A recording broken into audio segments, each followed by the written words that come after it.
You ask Tiger to solve. This deals with linear equations with one unknown.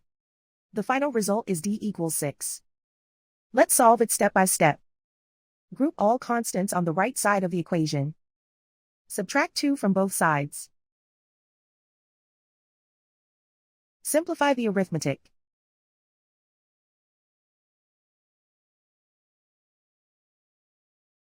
Isolate the d.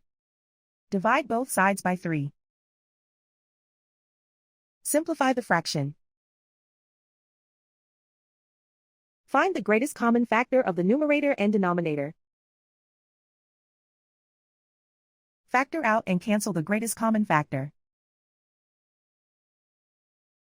And so the final result is d equals 6.